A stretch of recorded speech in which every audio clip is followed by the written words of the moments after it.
Oh, that time I didn't. Yeah. That time I didn't do good. No, that time you forgot to hit the silence button. No, I swear to No, God. there's no way. How would I not hear that beep? I swear to God. I've been doing it the whole time. I'll show you all the clips too. All right, before you start looking at all the secret sauce on the screen, okay, I want to make sure that you understand all I care about is that we produce more individuals who are focused on the right things in their business in proper, healthy scale.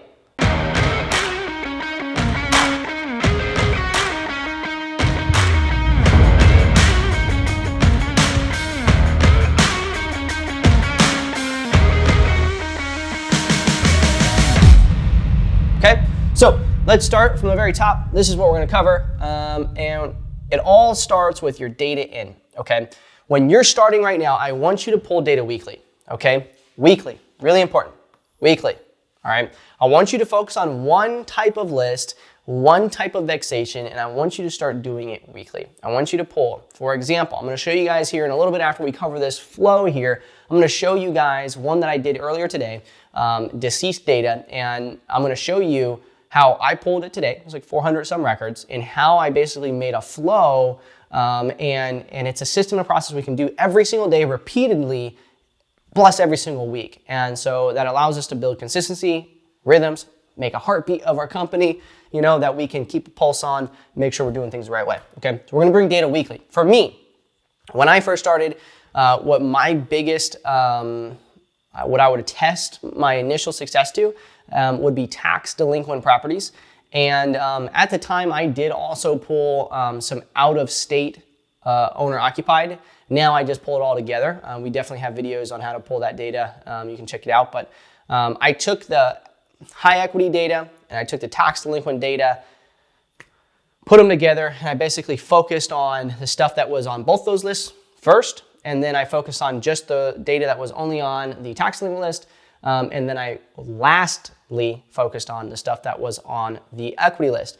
Now, the problem with tax delinquent data is typically it's an annual thing, not a weekly thing. However, if you have a really large list, okay, you could always just focus on a certain amount of that data weekly. The problem with that is first to market, right?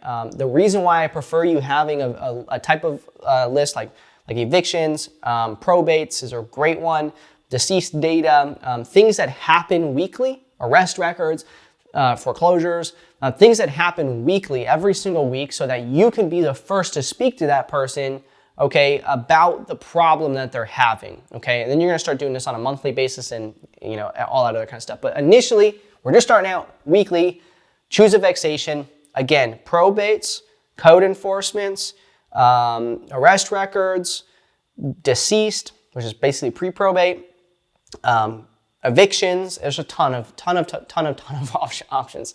But if you really just want to make it nice and cut and dry, prop stream, link in the description below, deceased, do exactly what I'm doing. Pretty simple there, right? Okay, and if you can get it from your county though, I'd prefer you get it from your county. All right, so data. You're gonna clean that data. Okay, what does that mean? You're gonna upload that to REI-Sift, and REI-Sift is gonna break apart any of those. I'm gonna show you an example of that, because I think I had a good amount of incomplete data from that deceased list that I pulled.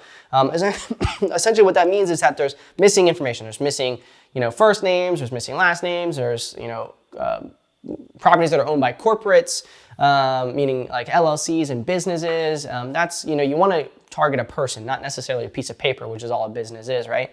So we want to clean that data, okay? And then we want to upload it to REI-Sift. The reason why that's important is because we're going to standardize that, and it's a huge core component to making sure that we're doing things in a healthy fashion right from the very beginning, okay? And then REI-Sift is also going to be where we manage our leads and all that other kind of stuff in the future. So it's our central core location for our data, leads, and everything else that's operations in our business, okay? Next, we're going to skip trace. We're going to filter by those records that are brand new, okay, that have never been skip traced before, and have no phone numbers, okay? So if we're bringing in data weekly, what's happening is we're, okay, cool, a new 400 records this week, okay? Out of those 400 records, X amount, say 300 of them have never been skip traced before because some of them were duplicates, whatever the case is. I wanna know who those are so that I can skip trace those. After I skip trace those, now we need to make sure that we analyze, okay? So analysis is like, okay, well, out of the ones I skip traced, how many came back with phone numbers and how many did not? The ones that did not come back with phone numbers, okay, the skip trace results, those ones typically we send direct mail right away.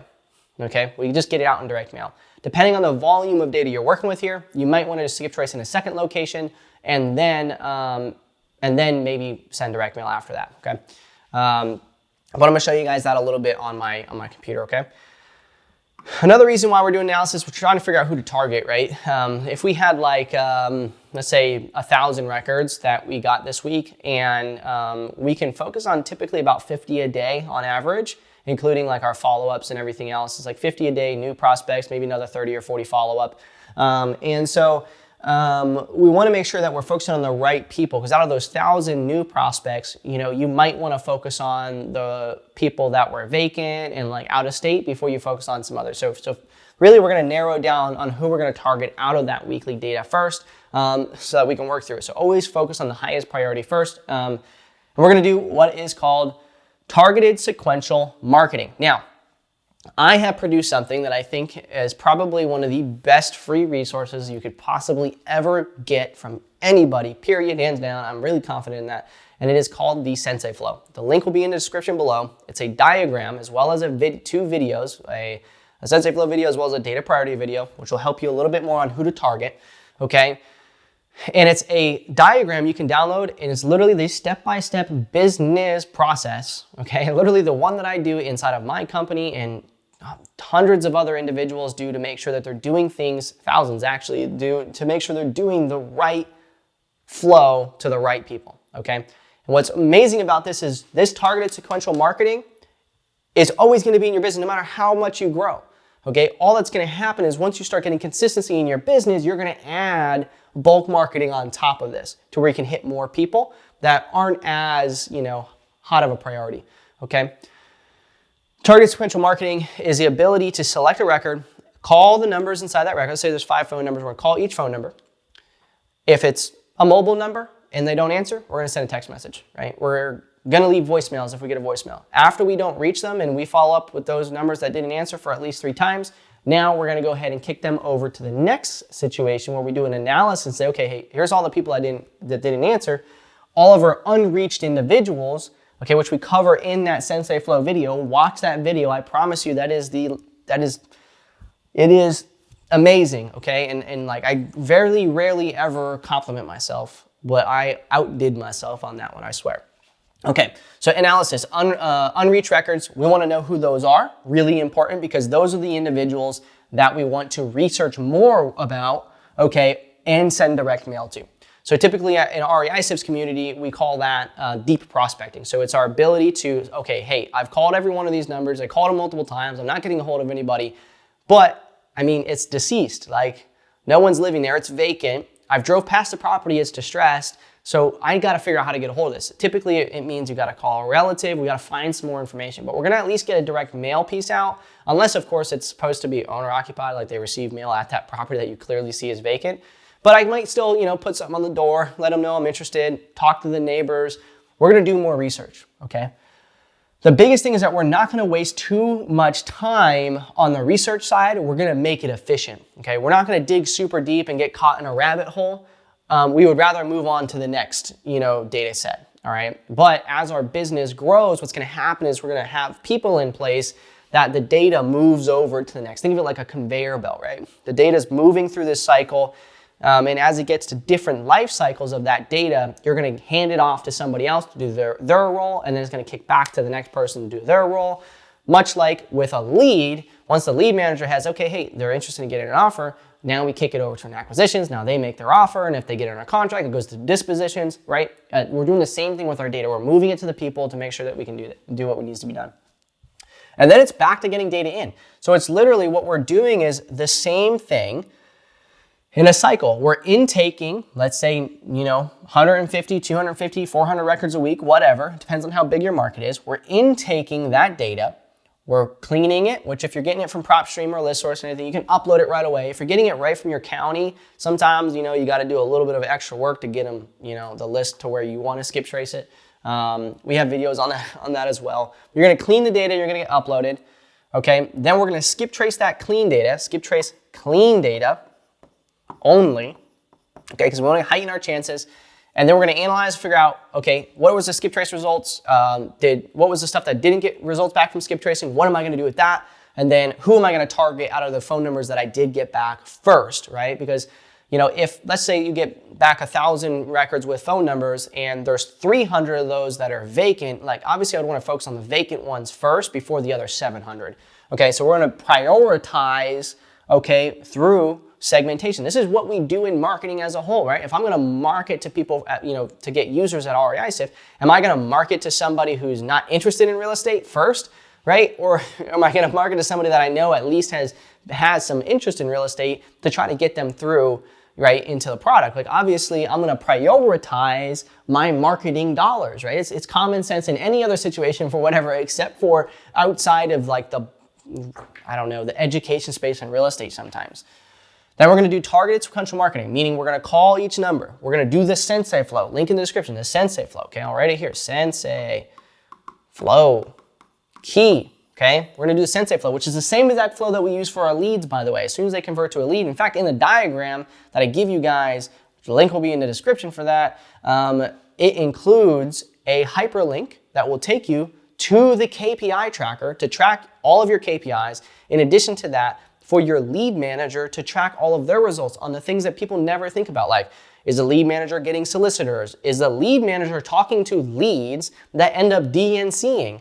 These are all things that are really important to know. Okay, if we get like 5 new leads this week, but we're getting, one of those leads is saying, don't ever call me again once a week. And so really I'm only getting 4 new leads a week, right? These are really important things to know at scale. And if we just use a Sensei flow, it simplifies it so much more. Targeted sequential marketing to those top prospects. And then we're going to analyze who we're not reaching.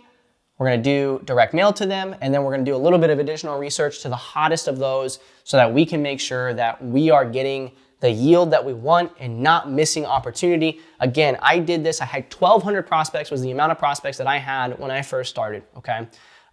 Initially, I had bought a bunch of high equity data. I direct mailed it, spent $10,000 in direct mail, got zip, okay? 3 months later, after, traveling, I had a 50% travel job at the time. I ended up, revamping, reanalyzing, creating this process. And then I implemented this process like that. I had one VA, because again, I was traveling 50% of the time. I really couldn't, do too much cold calling in my type of job. I couldn't even have a phone on me in my job. So I had someone cold calling for me. I had an acquisitions individual who I hired 20% commission, and she did all of this type of marketing. Okay, we ended up doing $250,000 that quarter, which included, I believe it was like 11 wholesale deals and 3 flips, if I'm not mistaken. It was great, right? And we've just continued doing the same exact process, so our overhead really doesn't go up, right? But we continue to do what we do best, okay? And that's help sellers in their situation. So let's go ahead and hop over just really briefly, because really what I really want you guys to do is just implement this, right? I want you to implement this. I want you to figure out what data set you're gonna focus on. But I wanna show you how we can hold the hands. How do we hold our hands on this process? How do we say, okay, when this happens, if this, then this, right? If your kid's crying in the back seat, what do you do? Right? Like all of us do if this, then this in our lives every single day. We say, okay, if that happens in my life, I'm going to make this decision. But very rarely do we document it. The only thing that truly gets documented, I feel, is like when my AC has like an issue, my wife has it down packed. If AC not on, yell for husband's name. Like I think that's the only consistent thing that I've had experience where it's like documented in our personal lives. But in our business, it's something that we need to document, okay? So I'm gonna show you guys a little bit about that right now. I'm gonna hop over onto the computer and we're gonna wrap this thing up. So instead of actually covering it in that video, I actually, between the time that video was recorded and now, did a whole process flow, okay, to where you can literally click on each process, watch a custom video for that step, so you can implement exactly what I just covered in your business. And you can share it with your team, whatever you want. Links in the description below. You can grab that process sheet. We use Lucid charts for doing those. So if you don't have Lucid charts, it's an amazing way to document your processes in your business. So enjoy it, love it, use it and adopt it into your business, and let us know if you need any help. Peace.